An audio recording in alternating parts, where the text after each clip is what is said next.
Good afternoon, everyone. Thanks for joining us in this 12 p.m. bilingual newscast on Equinox Television. Je l'embête, Bissaï. Bonjour. Bonjour à vous, Innocène Azé. Mesdames et messieurs, bonjour à toutes et à tous. Merci de rester fidèles sur Equinox Télévision. Ouvrons ce journal par les difficultés des populations des communes de Fokwe et Fongotongo dans le département de la Menoie. Là-bas, les services sociaux de base se font de plus en plus rares. Ajoutez à cela la conjoncture économique liée à la crise sécuritaire dans les régions anglophones frontalières à ces deux localités. Leclerc Taken.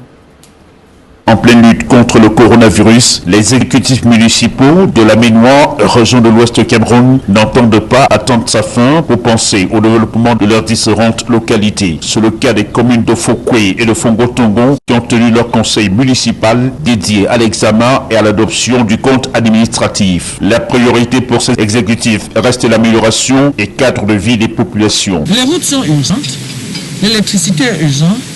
L'eau est urgente, tout est urgent à Fokwe. Mon chantier est vaste. Je ne vais pas vous dire que je priorise un projet plutôt que l'autre. Nous avons un chantier vaste, on va l'embrasser et aller progressivement, n'est-ce pas, avec les moyens que nous avons. Et nous avons l'intention de construire un petit barrage hydroélectrique. Soyons vigilants par rapport au Covid-19. Dénonçons tous les cas, même si c'est dans nos familles. Parce que quand on les cache, on se met nous-mêmes en danger.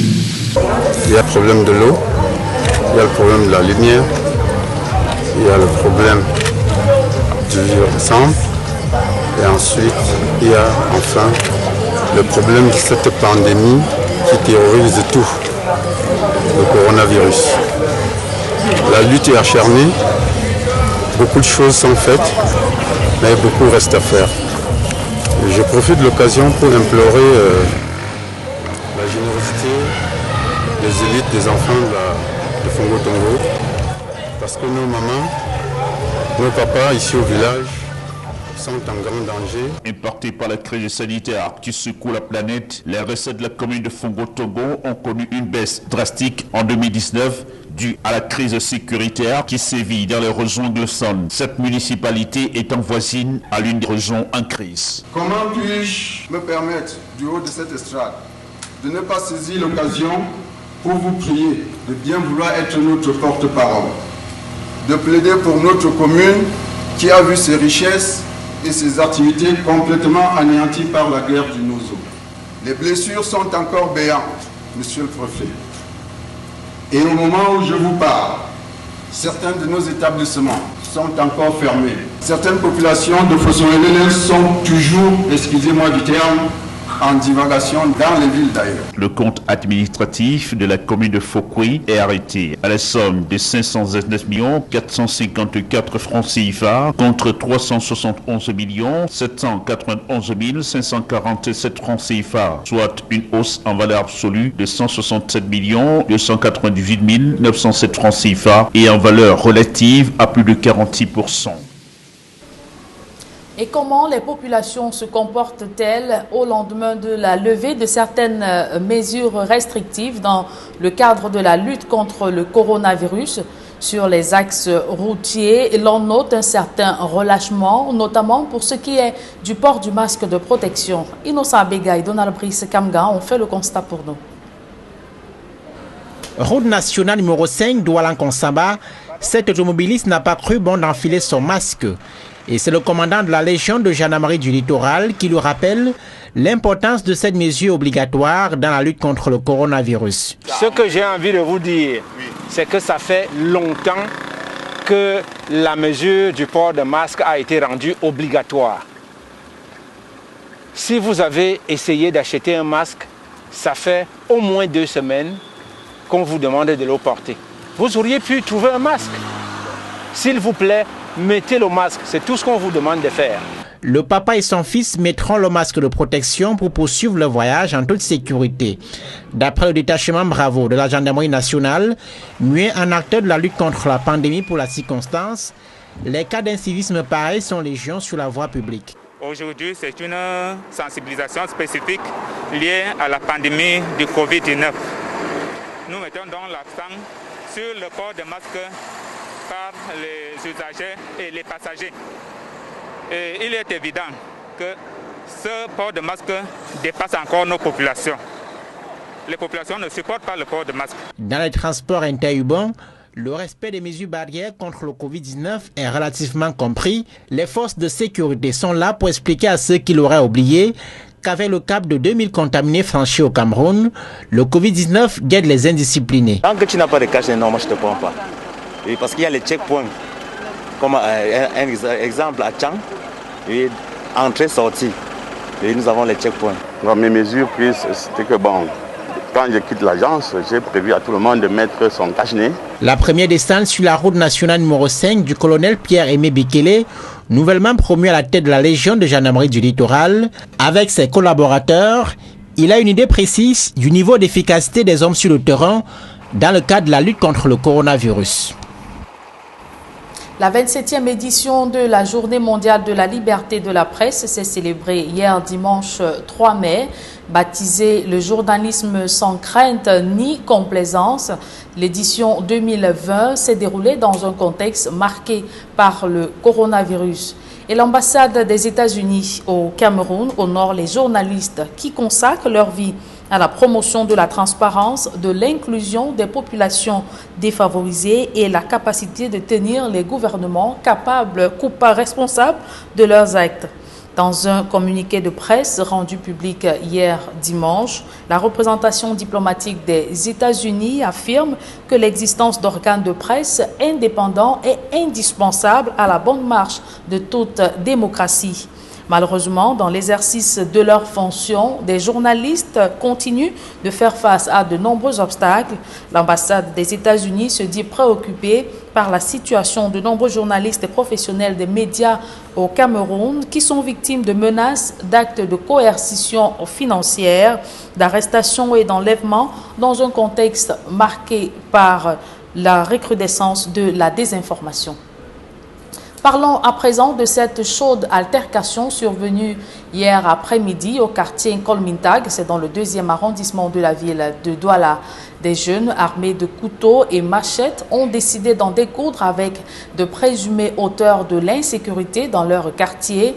Les conducteurs de motos, communément appelés les noirs et pointés du doigt par des jeunes, ont vu leur point de loisir être détruit. Le récit des faits avec Claude Ekwa, Flavien Falondongo.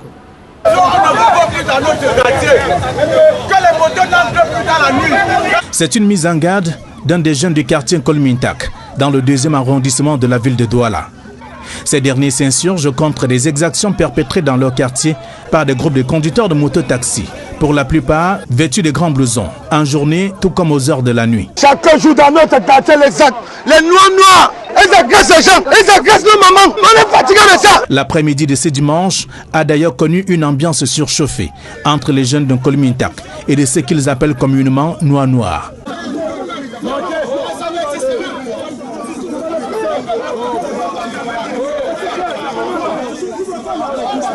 Ils entrent dans la maison, quand ils veulent taper un bandit, ils volent le téléphone, ils prennent tous les pattes avec, ils ramassent tout. Ils sont dans le système de vol. La présence des forces de gendarmerie sur les lieux n'a pas calmé les ardeurs de la jeunesse qui accuse le chef du quartier, par ailleurs invisible depuis des mois, d'être auteur du désordre observé dans cette partie du 2e arrondissement de la ville de Douala. C'est le chef du quartier, c'est lui qui instaure. S'il n'instaurait pas, c'est que je suis sûr qu'il n'y a pas de cabaret. Sous l'effet de la colère, les jeunes en furie ont détruit tous les points de vente de la boisson traditionnelle communément appelée Bili Bili, très prisée par des présumés auteurs de l'insécurité décriée au quartier Kolmintak à Douala.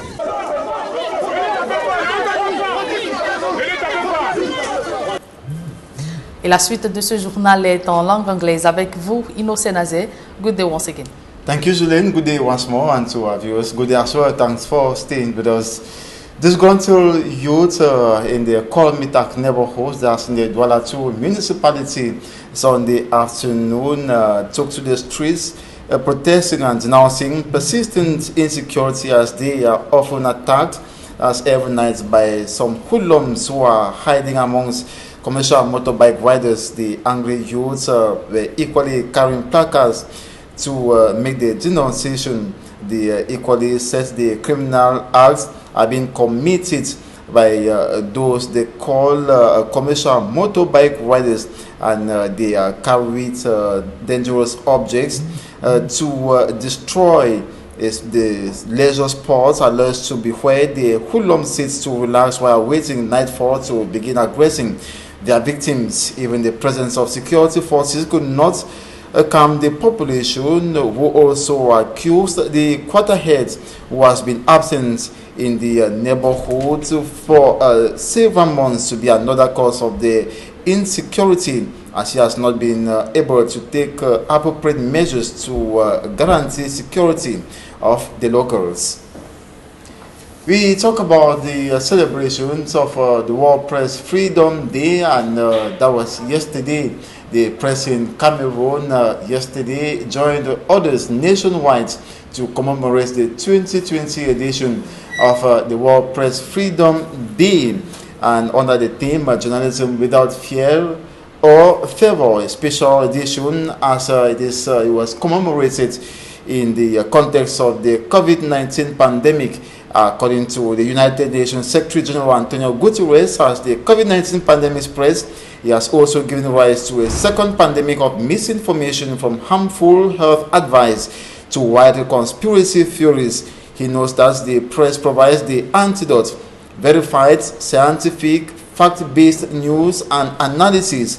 World Press Freedom Day was commemorated in Cameroon at a time when dozens of journalists are languishing in jails across Cameroon for denouncing and unveiling state malpractices in the socio-political sphere, like Mancho BBC, Pen Terence, C. Conrad, Wawa Jackson 4, Samuel Wazizi, Paul Shuta, Awa Thomas, and several others.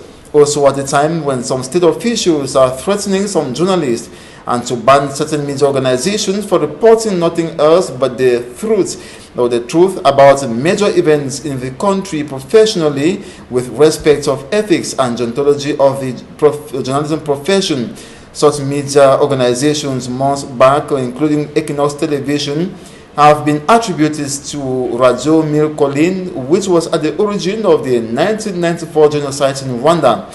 Again, as media organizations which connive with enemies of the Republic and some non-governmental organizations to destabilize Cameroon.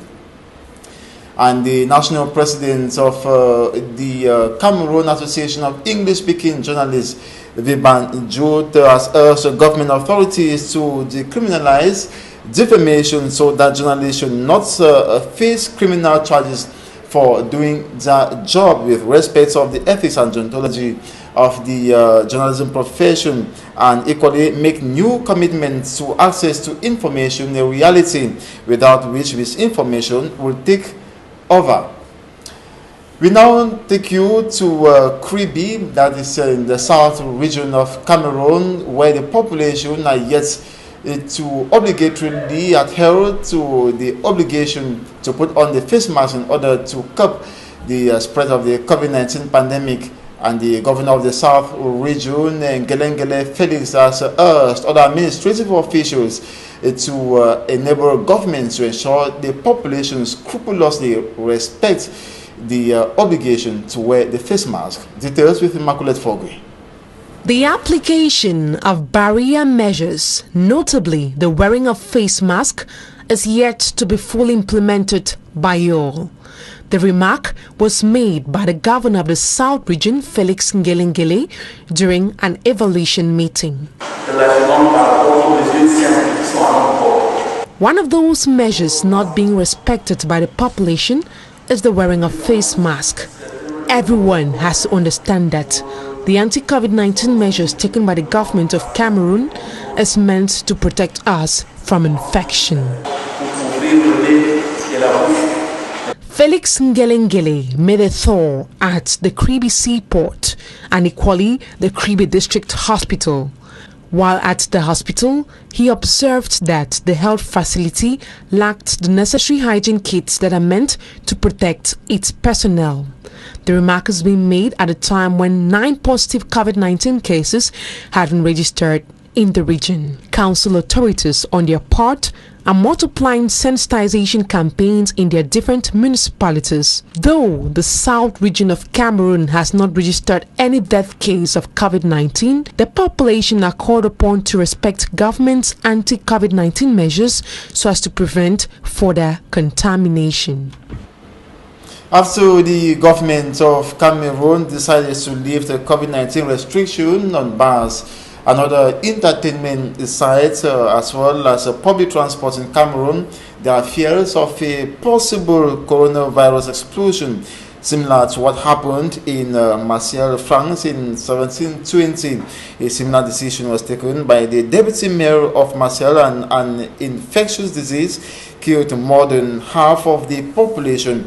As soon as Prime Minister Joseph John Goudzi announced the decision that bars and entertainment sites be open as from 6 p.m. or be open throughout the day, they became overcrowded. Public transport vehicles equally overloaded with people not respecting the anti-COVID-19 preventive measures. And we spoke to Cameroon medical experts in the United States of America, Dr. Ivo Zita. He is an assistant professor of medicine at the University of Minnesota Medical School. Take a listen to him.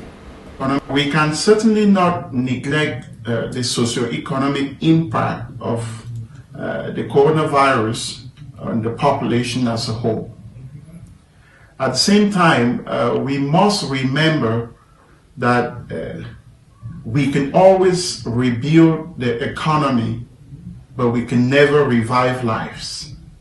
This is the reason why I think governments around the world are taking very slow and deliberate steps to see how they can reopen in a way that is safe and protects human life. If we look back into history, we can quickly remember the story that occurred in 1720 in the city of Marseille in France, where a ship that was inflicted by a plague had been quarantined for quite some time, and then subsequently, because of the valuable goods that were on this ship, the leadership of the city decided to bring the ship on board. And Marseille ended up losing about 100,000 of its citizens. And that at the time, that represented about half of the population of Marseille. So again, the government needs to certainly weigh and balance how we reopen the economy while protecting human life. We have seen videos circulating since the government have lifted some of the measures that were put in place in order to curb the progression of the virus. Again, if you look at it very well, if there was only one thing we could do to curb down the spread and progression of the COVID-19, it would be social distancing. So you ask yourself the question, how can people social distance in a bar? That's probably not possible. And if we go by the videos that we saw circulating, we saw people celebrating, they didn't have any face masks, and they were as close to each other as if we were in a supermarket before COVID-19. So that's certainly very concerning, and I think the government should be very worried that perhaps the slow progression that we had seen in Cameroon may be put in jeopardy with this kind of measures. And that's it for this 12 p.m. Bilingual Newscast for Equinox Television. Thanks so much for watching. Do have a nice day. Nice day as well. Merci. Je vous souhaite également une agréable journée. Ido Senazé, mesdames et messieurs, merci de votre aimable attention. Bonne suite des programmes sur la meilleure des télévisions.